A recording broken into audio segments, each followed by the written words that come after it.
इतिहास में एक दौर वो भी था जब गुलामों को भी स्लेव मार्केट में खरीदा और बेचा जाना एक बेहद आम बात हुआ करती थी।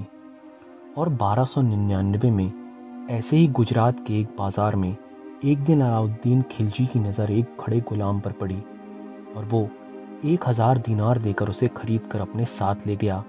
और वो गुलाम और कोई नहीं बल्कि मलिक काफूर था, जो आगे चलकर अलाउद्दीन खिलजी का चहेता बना और जिसने हर जंग में अलाउद्दीन खिलजी का साथ दिया। लेकिन मलिक काफूर ही वह शख्स भी था जो अलाउद्दीन खिलजी की मौत की वजह भी बना। मगर कैसे, जानने के लिए इस वीडियो को पूरा ज़रूर देखिएगा। आज की इस वीडियो में मैं आपको इतिहास के खूंखार शासक अलाउद्दीन खिलजी और उसकी सल्तनत से जुड़े हुए कुछ ऐसे राज बताने जा रहा हूँ जिनके बारे में आपने पहले कभी नहीं सुना होगा। मिस्ट्री बैंक के एक नए वीडियो में आपका एक बार फिर से स्वागत है। जब भी इतिहास के सबसे जालिम सुल्तानों की बात की जाती है, उसमें अलाउद्दीन खिलजी का नाम सबसे ऊपर आता है।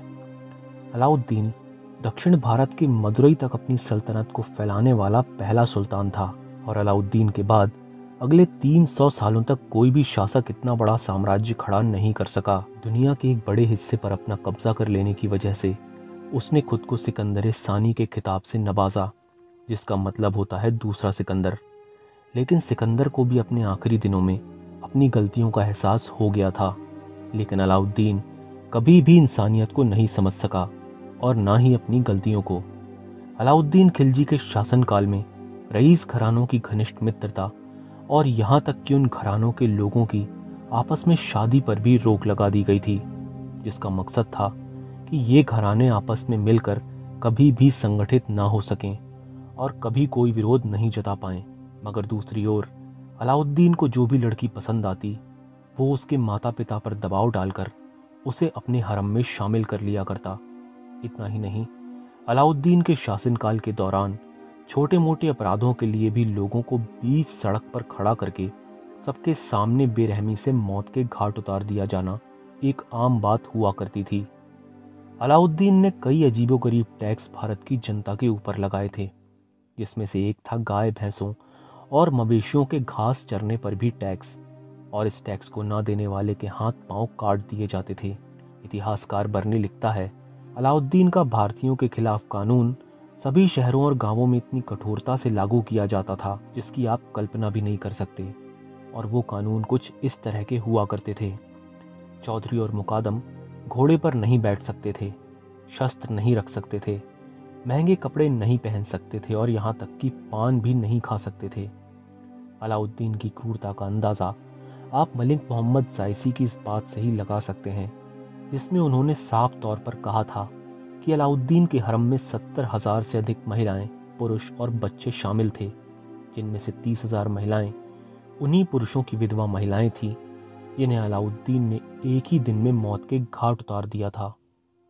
एक ओर जहां खिलजी की तलवार हमेशा खून की प्यासी रहा करती थी, वहीं दूसरी ओर अलाउद्दीन औरतों के साथ भी बेहद क्रूर और बदसलूकी के साथ पेश आया करता, जिसके चलते वो उसके हरम में हजारों औरतों को स्लेव्स की तरह रखा करता। और ये अलाउद्दीन का महिलाओं के प्रति आकर्षण ही था जो उसे चित्तौड़ तक खींचकर ले आया था, जहां खिलजी की सेना के सामने राजपूतों ने कायरों की तरह हथियार डालने के बजाय खिलजी से लड़ने के रास्ते को चुना। लेकिन खिलजी ने यहाँ पर भी एक छल से महाराजा रणजीत सिंह को मार दिया। मगर इसके बाद भी रानी पद्मावती को हासिल करना तो दूर, खिलजी उन्हें देख तक नहीं सका। और रानी ने खिलजी के हाथ में आने के बजाय जौहर करने का जो फैसला लिया, उसमें रानी अकेली नहीं थी, बल्कि उनके साथ इस जौहर में महल में रहने वाली 7,000 और महिलाएं भी शामिल थीं। और चित्तौड़गढ़ की जिस जगह पर उन महिलाओं ने एक साथ जौहर किया था, उस जगह पर उन महिलाओं की चीखें आज भी आसपास के लोग सुनने का दावा करते हैं। कहा तो ये भी जाता है कि जौहर कुंड से निकलने वाली दिल दहला देने वाली चीखें अलाउद्दीन को भी कई सालों तक परेशान करती रहीं। अलाउद्दीन शुरू से ही सुल्तान बनने का ख्वाब देखा करता था, लेकिन जलालुद्दीन को हराना और उसके साथ विश्वासघात करना इतना आसान नहीं था, जिस वजह से अलाउद्दीन ने एक चाल चली। 1293 के दौरान अलाउद्दीन ने भिलसा में हुई लूट का सारा माल जलालुद्दीन को ही सौंप दिया, जिसके बाद जलालुद्दीन ने खुश होकर अलाउद्दीन को आरिजे ममालिक यानी युद्ध सेना का सेनापति नियुक्त कर दिया और उसे अपने राजस्व बढ़ाने के लिए बहुत सारे अधिकार दे दिए। जिसके बाद 1296 में अलाउद्दीन ने देवगिरी में अपनी अगली लूट को अंजाम दिया और जलालुद्दीन को पिछली बार की तरह उम्मीद थी कि अलाउद्दीन इस बार भी लूट का सारा सामान उसके पास लाकर दे देगा। लेकिन अलाउद्दीन ने इस बार ऐसा नहीं किया और वो लूट का सारा सामान लेकर दिल्ली की जगह कारा निकल गया। इसके चलते अलाउद्दीन ने जलालुद्दीन को एक पत्र भेजा और उसमें दिल्ली न आने के लिए माफ़ी भी मांगी। जिसके बाद जलालुद्दीन अपने सैनिकों की एक छोटी सी टुकड़ी के साथ कारा पहुंच गए। तब 20 जुलाई 1296 के दौरान अलाउद्दीन ने जलालुद्दीन को गले लगाते समय उनकी पीठ पर चाकुओं से कई वार किए, जिससे जलालुद्दीन वहीं पर मारा गया। और इसके बाद अलाउद्दीन ने खुद को दिल्ली का नया सुल्तान घोषित कर दिया। सुल्तान बनते ही अलाउद्दीन ने भारत में जमकर कत्लेआम मचाया। जिन राजाओं ने भी खिलजी की गुलामी को नहीं स्वीकारा, उसने उन राजाओं के सिरों को काटकर उन्हें बड़ी बड़ी मीनारों के सहारे चौराहों पर लटकाकर छोड़ दिया। और ऐसी मीनारें दिल्ली और इसके आसपास के इलाकों में लगाई जाती थी, जिसका मकसद होता था हर शख्स तक ये पैगाम पहुंचाना कि जो भी शख्स खिलजी सल्तनत के खिलाफ बगावत का सोच रहा है तो उन मीनारों को देखकर उसकी आत्मा कांप उठे और बगावत करना तो दूर, वो इसके बारे में सपने में भी ना सोच सके। अलाउद्दीन की नफरत सिर्फ हिंदुस्तानियों तक ही सीमित नहीं थी, बल्कि अलाउद्दीन ने मंगोल विजय के दौरान मंगोलों को भी बेरहमी से और चुन चुन कर मारा। और उसकी ये दरिंदगी यहाँ पर भी खत्म नहीं हुई। उसने उन सभी मारे गए मंगोलों के सरों को काटकर उनके सिरों की नींव पर ही एक किले का निर्माण करवाया और उस किले का नाम रखा सीरी का किला, जिसका मतलब होता है सिरों से बना हुआ किला। 16वीं शताब्दी के इतिहासकार फरिश्ता लिखते हैं कि अलाउद्दीन खिलजी ने सीरी के किले के निर्माण के वक्त 8000 से अधिक मंगोलों के सिरों का इस्तेमाल किया था।